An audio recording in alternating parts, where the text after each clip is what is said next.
Okay, so today's question we're going to have a look at is going to be evaluate the influence of the media on UK elections. Really popular question. It's appeared in some different forms on past exam papers.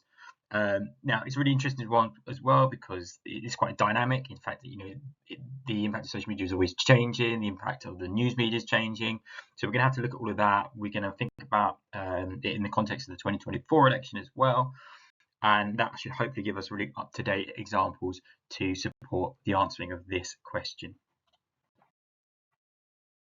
Okay, so the first point I'm going to make here is about TV news and TV news websites.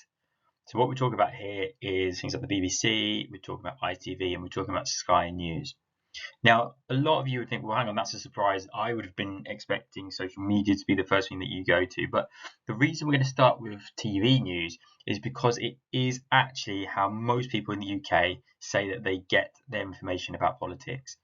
So we know that about 45% of people in the UK say that TV news is their main source of political information. Now, moreover, 41% of people say that they then also use these news websites. We're talking about bbcnews.com, skynews.com, etc., etc., as their main source of political information. 49% of people said that the BBC was their main source of news, and then the second most viewed source of political information was ITV. Now, with this in mind, it clearly does show us that the TV news can be influential. It is the prism through which most people understand and learn about politics, and so the stories and the main issues that the TV news decides to run with become the main prisms through which people see politics in the UK. So it's really, really influential in that view. If the TV news decides not to run a certain story, the general public are less likely to find out about it and be concerned by it. If the TV news runs heavily on a particular issue, then once again, you can expect the British public to pick up on it and it to become a kind of ongoing concern for them. Right. On the other hand, however, it is really quite obvious, but important to say that the number of people who say that their main source of news is the BBC or ITV or Sky News has been in decline for quite a large number of years. In fact, it appears that the number of people who say that they use the BBC News as their main source of political information has been declining by about 4% every single year. Therefore, the point to make here, the explanation point to make, is that therefore it probably doesn't have the impact that it did, and certainly not the impact that it would have had in the 1970s, 80s, 90s, early 2000s. Now, I think actually the more important point to make here, and the kind of much more analytical point for you to make, is that actually, hang on, these public broadcasters, so again, we're talking about BBC, ITV, Sky News, because they're public broadcasters, they actually have a duty towards impartiality, and therefore they are not allowed to seek to influence, which is why when you watch the news, they always have to have a range of commentators. So the government talk about an issue, and then straight away the BBC has to put up a member of the opposition party who can counter what they are saying. Now, that's important, isn't it? Because what's happening here is, can really the TV media influence you? They're not pushing a one-sided story. They're always giving you balance. And therefore, I think an important point to make here is that really maybe the TV news doesn't influence people because it always does present both sides in a very balanced way. Right, evaluation that I want you to make. So remember, always what we're looking for is either something like on balance or the strongest argument is, and I think here that the strongest argument is to say that TV is important, and that's actually because it reaches the most important demographic of voters. So 74% of over 65s say that television is their main source of information, and that's compared to just 45% of 18 to 24-year-olds. So why is that important? That is important because over 65 have a much, much higher turnout than 18 to 24-year-olds. So the influence that TV has is far, far greater than, and we'll come to this point later, but it's obviously far greater than social media, which is a medium that really seems to influence just the young rather than the older demographics. Okay, so the second point we want to make is about social media. And, with each election, we're told that this election will be fought on social media. And, that's fine. It is increasingly true. But what I think it doesn't do is it doesn't tell us enough about the influence that social media has. So the 2024 election did demonstrate the kind of growing influence of social media. For example, when supporters of each of the political parties were asked where did they get their news from, well, 51% of Labour voters said that they got theirs from social media, whereas just 24% of Conservative voters said that they got theirs from social media. Now, the stat I actually really want to look at here is this next one, which is that 43% of Lib Dem voters and 41% of Reform voters said that they had got their political information on social media. Now, I think that this is interesting because political parties can use social media in a tailored way.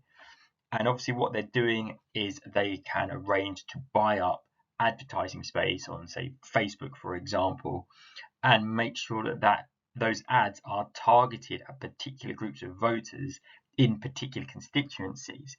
And I think that's important because it might help to explain how both Reform and the Lib Dems were able to squeeze the Conservatives out in a very particular number of constituencies. So you would have seen obviously that the Lib Dems were able to really squeeze the vote of the Conservatives in the kind of the Surrey heartlands and in the southwest. And that's because they can use social media in a targeted way. They're not having to appear on a national program where actually their message just is lost to people in northern or eastern parts of the country. They are able to target all their money more effectively at the voters who they know that they can actually win over. And this is something that can't be achieved using TV or print media. So I think this is a really important point to make about social media being very influential. Okay, so what's the analysis we're going to do here? So obviously we're going to start, however. Okay, so we're going to say however, or on the other hand. And it must be argued that the impact of social media is limited because rarely does it actually change any opinions. People's social media accounts will feed them with content that they know they're going to respond to positively. And in that sense, social media is this echo chamber, and the people that you are linked in with on different social media accounts are generally going to be people who are of a very similar mindset to you. So really, all you're doing is you're just reinforcing what you already believe rather than actually changing your views on anything because you're not being presented with a counter argument. I think the second point to make as well on this is that voters are increasingly wary of disinformation. And I think most voters tend to believe what they want to believe. And so what they are fed with by social media accounts changes a few views, because if they happen to stumble across something which presents the alternative view to what they already believe, they simply say, oh, this is fake news, or this is disinformation. And all this happens to do is it just entrenches what they already believed even further. So here I would say social media doesn't have much of an impact. People are just in echo chambers. It reinforces what they already believe rather than actually changing anybody's views. So here, thinking about the evaluation of these two arguments, so obviously we've started by saying, well, actually, I think social media can be important because you can target certain groups of voters. And then we said, yeah, but it's an echo chamber and it just entrenches views. What we will do now is balance those two arguments together.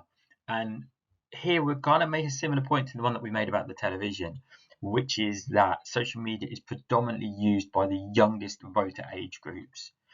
And that is problematic because these groups tend to have the lowest levels of turnout.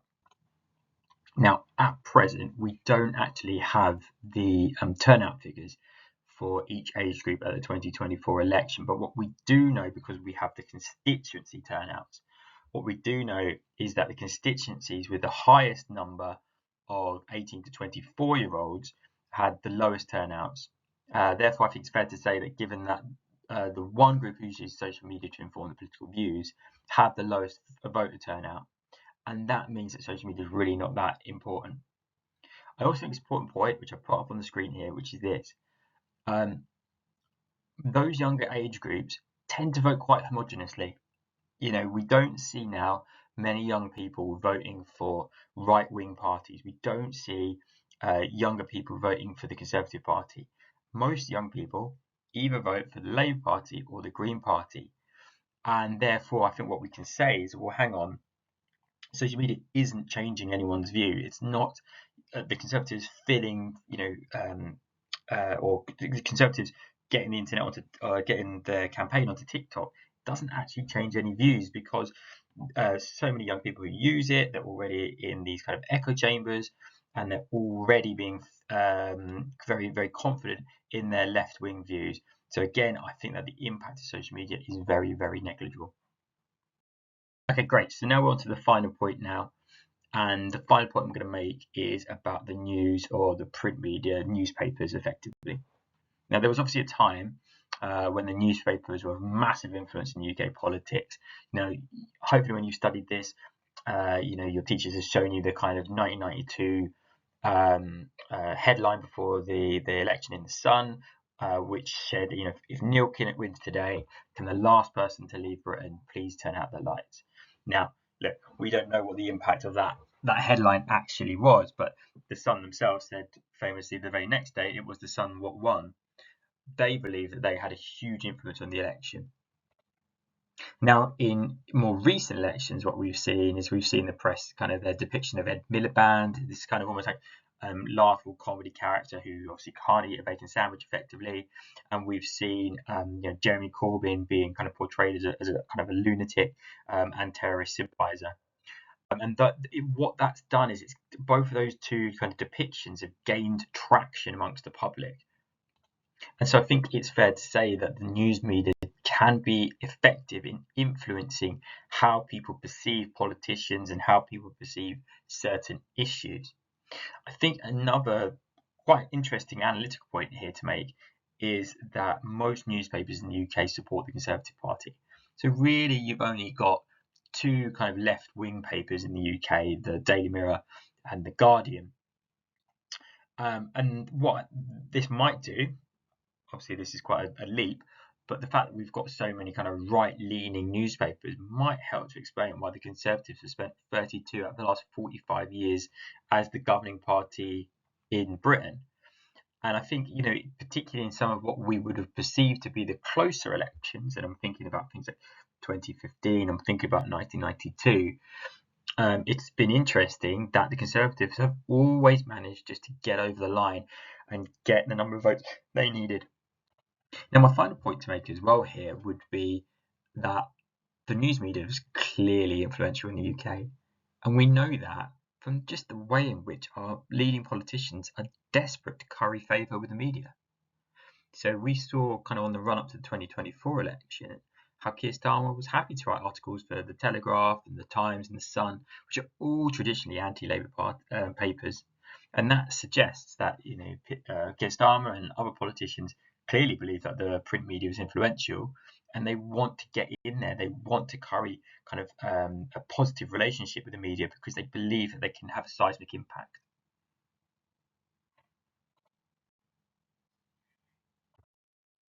Okay. On the flip of that, there's no doubt that the print media is on a massive decline. So just 26% of voters said that they get their news from the print media or from newspapers, and that's a considerable decline from the 1980s and 1990s when the media was a lot more influential. Now, another point to make is that newspapers such as The Sun are not as influential as they think, because readers actually just don't vote the way that these newspapers tell them to. So a good statistic here is that in 2017, only 54% of Sun readers said that they voted in line with the newspaper, which was saying they should vote Conservative. Now, to double up on that, in 2011, the Sun's owner, Rupert Murdoch, he said famously that the newspapers don't influence how people vote, but what his newspapers were doing was reflecting the public's view. And a really good example of that came in 2024 when the Sun switched its allegiances, albeit quite begrudgingly, to support Labour, having previously advocated for the Conservatives. Clearly, the Sun could see that Labour were going to win, and they wanted to back that winning team. So that brings us on to the final piece of evaluation here. And I'm going to kind of surprise you, I think, maybe here, because my evaluation is that the print media is quite important. Okay, so the important point to make here is that the print media, then people aren't reading newspapers any longer, sure, but that misses the point about their influence. What the print media does is it informs social and the news media. If you are reading a story online, it's likely that that story was first broken and published by one of the leading UK newspapers. So if you looked at, for example, how the Partygate stories were first reported by the Daily Mirror, people probably didn't go and buy the Daily Mirror to read about Partygate, but they then heard about them thanks to that original publication in the Daily Mirror. Similarly, in 2022, the Daily Mail ran 13 consecutive headlines about a curry that Keir Starmer had, which supposedly broke COVID restrictions. Now, by running that story incessantly, the news media, and particularly the BBC, felt that they had to pick up on the story. And therefore, what I would do here is I would argue, perhaps counterintuitively, that the print media is still massively influential in the UK, because even though people aren't buying those newspapers, they are setting and informing the news agendas on the TV and on social media. And therefore, yes, it's true to say, well, the strongest argument here is that the print media is very influential in UK elections. Okay, so just finally what we're going to do, let's take one of those themes and let's see what that would look like if we try and put it into a model paragraph. So we take the final theme about the impact of the print media. We're going to start obviously by making the point, print media has a huge influence. So we're restating our argument here. We're going to say they've got a huge influence. We're going to follow that up with a clear example. In this instance, I've actually backed up with 2 examples because you want to show off, you really want to demonstrate to the examiner that you know more than the next person. So we've got our point made, we've then got our example or 2 examples to back that up. We're then reiterating here, in the red section again, we're reiterating the answer to that question. Right, we're then going to flip that. Okay, so we're going to flip that. What's the counter argument to say that the news media is actually not that influential? Here you can see I'm making the point with loads of good statistics that actually there was a decline in the number of people who use the print media to inform themselves about politics. We've now got those 2 arguments, and what we're going to do is we're going to do a final thing. We're going to use those key terms on balance, and we're going to try and tell us which is the stronger of those 2 arguments. And again, what we're going to try and do is give a new example, a fresh example that we haven't used before, to try and bring some sort of some evidence to back up the point we're making and the argument that we are putting forward, which in this case is that the news media is actually still hugely influential in UK politics. So if you have a look at that, not too long, I think you could probably write that certainly in 10-15 minutes or so, which is plenty of time for one of these 30-mark essays. So that's what it should look like. Obviously, it's your chance now to have a practice yourself. Okay, thanks for your time today. Goodbye.